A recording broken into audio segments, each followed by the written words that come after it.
Malayo pa siguro ng pinanggalingan. Around 2:51 PM, may tumawag po sa ating station at narespondihan naman po kaagad. At exactly 2:50, dyan na po nagsimula ang investigation natin.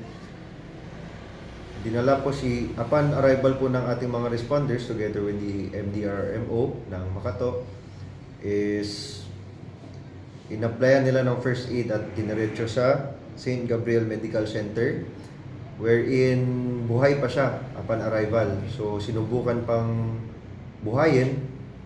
Sadly, doon na po siya na-announce dead at exactly 4:30 PM.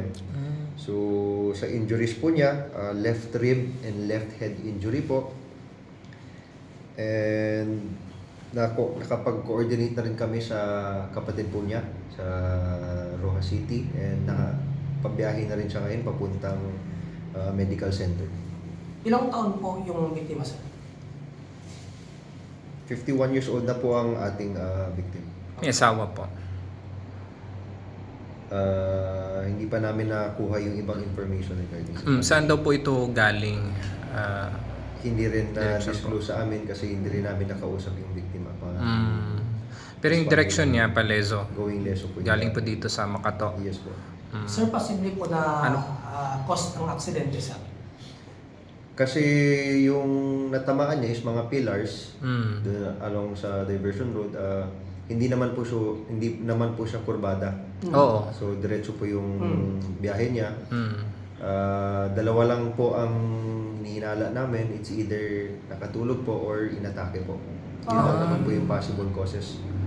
So, meron po bang previous na medical wala naman siyang history?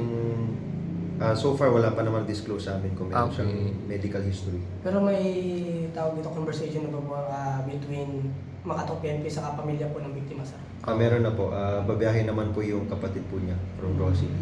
May sakit daw po ito.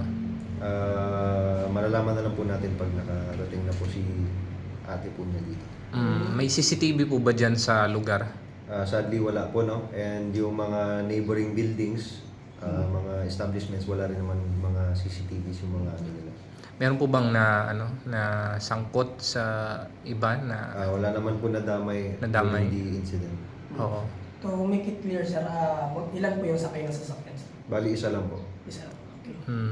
Di bali po nung nangyari po yung aksidente, sir, posible pong ano po yung tinitingnan yung cause bago po tingnan yung tawag na nakatulog or may mga malfunction ba?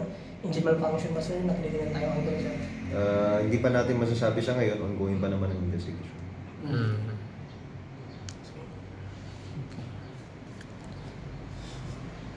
Sige. Okay, sir. Thank you po, Hepe. Maraming pong salamat sa impormasyon na binigyan mo sa amin, sir.